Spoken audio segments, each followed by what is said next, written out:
welcome to episode 81, part 2 of Africa's premier sports video podcast, the Three Quarters podcast. As usual, remember to jump onto the hashtag Road to Japan to support the Kenya Simbas as they are still looking to qualify for the Rugby World Cup in 2019 in Japan. I'm Damima, Duffield. And I'm Kamuya. So, Kenyan Rugby History. Anyway. Wow. How rude. We're supporting the Kenya Simbas, man. Okay, but anyway. yes. Simba ni moja. Yeah. Yes. So hashtag Road to Japan, hashtag Simba ni moja, yes. hashtag Ngara ni mpoa. Anyway, so what the hell? Man? I know. Anyway. So Kakamega High School. Yes. Obviously in Kakamega. Yeah. Known as the Barbarians. Yeah. I know.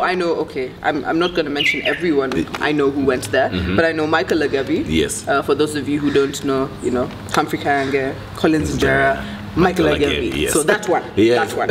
Yes. He went there. Augustine Lugonzo. Yes. Also went there. Adrian Opondo, who is playing wing at the moment at KCB. At KCB, yeah. Also went there.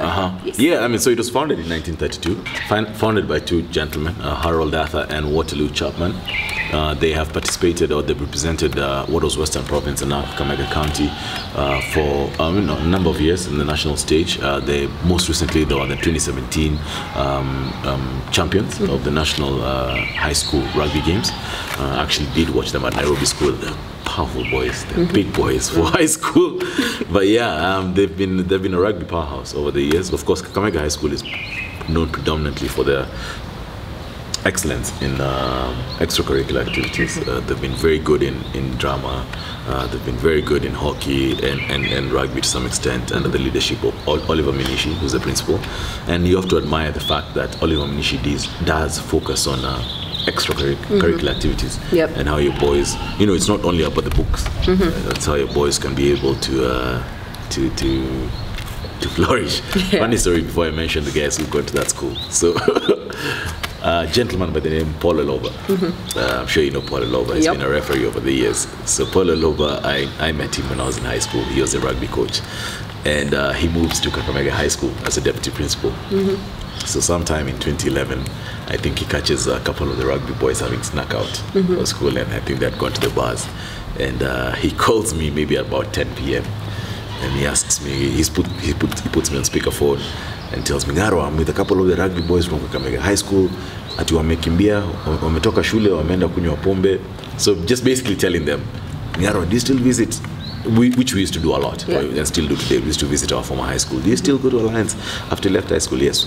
Do we play rugby? Yes. What happens after you play rugby? We go to Kikuyu and you buy us drinks. And then he said, I just heard him tell the boys, Meskia, pow!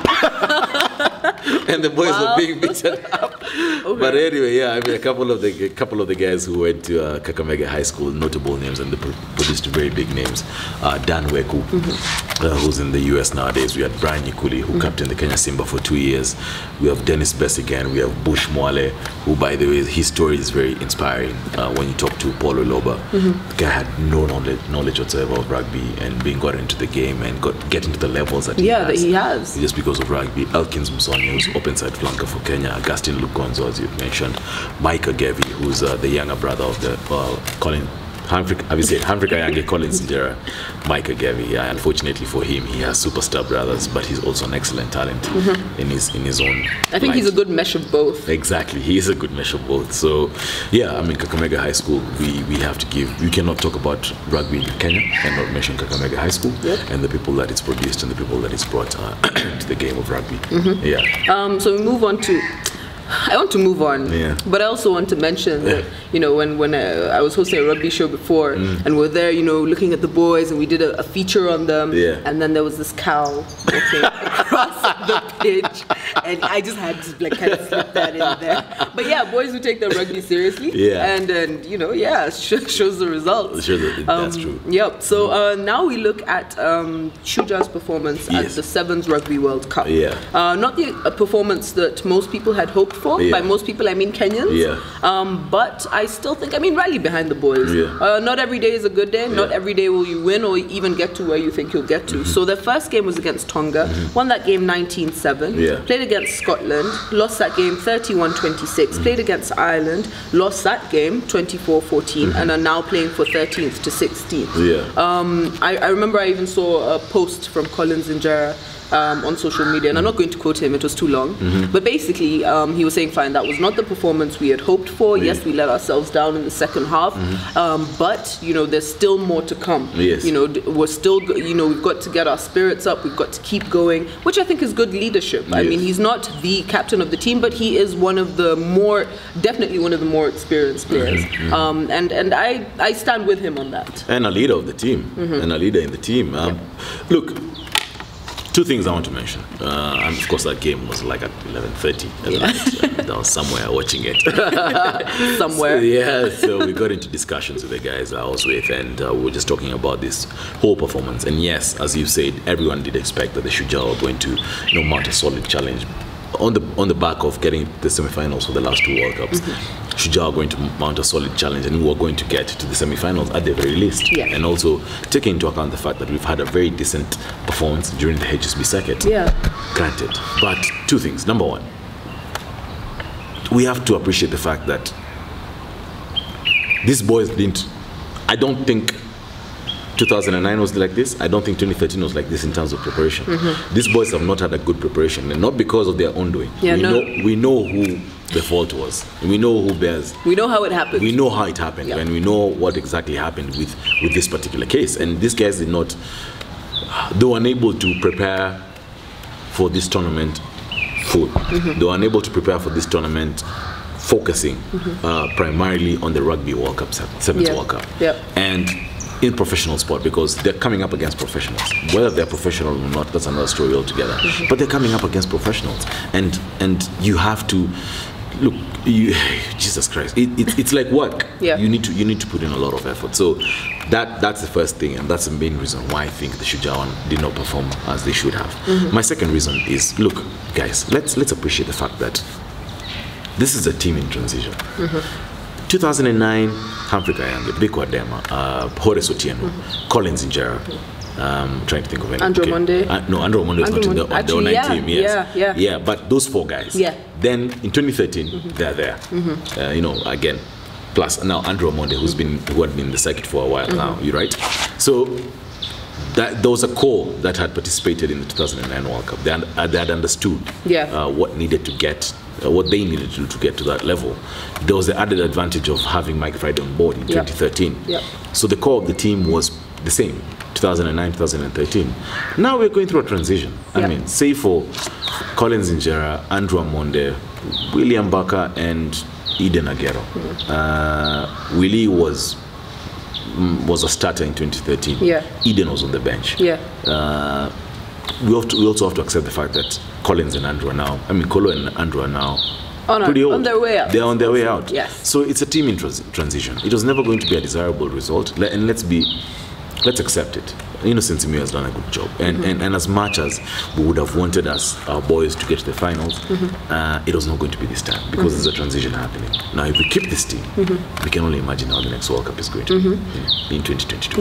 Now, before we move on to international rugby, I love that you said that, because someone actually came up to me during the week. Well, not came up to me, but we're texting.